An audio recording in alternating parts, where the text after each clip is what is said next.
नमस्कार दोस्तों।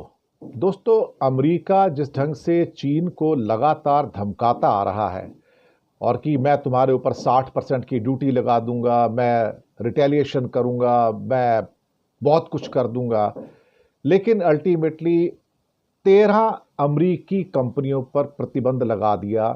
ड्रैगन का एक्शन आ गया सामने साहब। ड्रैगन डर जाए किसी से, सवाल ही नहीं पैदा होता। तो शी जिनपिंग की सरकार ने अल्टीमेटली 13 बड़ी अमेरिकन कंपनीज पर प्रतिबंध लगा दिया, सैंक्शंस लगा दिए कि अब आपको कोई भी टेक्नोलॉजी ट्रांसफर नहीं होगा।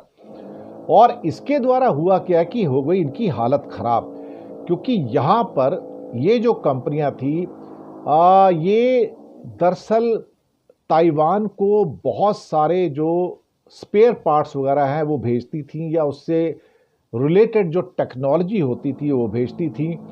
और ये पहले भी होता रहा, लेकिन अमेरिका सरकार मानने को तैयार नहीं थी। वो सोचती थी कि जो मर्जी हो जाए। लेकिन हालात कुछ इस किस्म के निकले हैं कि जहां पर अब चाइना के इस रिटेलिएशन ने अमेरिका को रैटल कर दिया है। और ये 13 कंपनियां इस टाइम पेशो पेश में, हम करें तो करें क्या। और ये जो खबर आई है इसने दुनिया भर को चौंकाया कि चीन की इतनी हिम्मत। 13 बड़ी अमेरिका की प्रेस्टिजियस कंपनियां, ये कौन कौन सी कंपनियां हैं?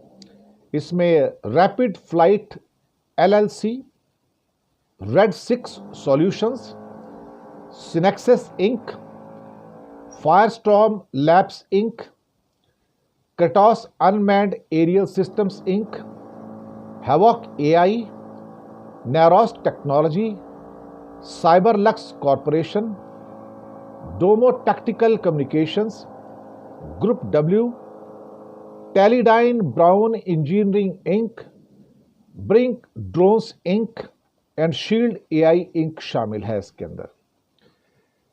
इसके अलावा यह भी कहा जा रहा है कि चीन जो है रेथियन, BAE सिस्टम्स और यूनाइटेड टेक्नोलॉजी, 5 कंपनियों के जो अधिकारी हैं, इनकी जो चाइना के अंदर जो प्रॉपर्टीज हैं उनको भी जब्त करेगा और उनके चाइना में एंट्री पर भी बैन लग गया है। अब चाइना का जो स्पोक्स पर्सन हैं फॉरेन मिनिस्ट्री के, वो कहते हैं कि अमेरिकन कंपनियों पर बैन के साथ साथ चाइनीज कंपनीज को उनके साथ कोई भी व्यापार ना करने का ऑर्डर दे दिया गया कि कोई भी चाइनीज कंपनी इनके साथ व्यापार नहीं करेगी। अगर वो करेंगे तो उन्हें भी बैन कर दिया जाएगा। ऐसे में अमेरिका का जो रैटल होना है वो तो स्वाभाविक है, लेकिन चाइना ने दिखाया कि आप मुझे किसी भी हालत में, क्या कहते हैं कि, पुट डाउन नहीं कर सकते। मैं तुमको बता दूंगा कि मैं क्या कर सकता हूं।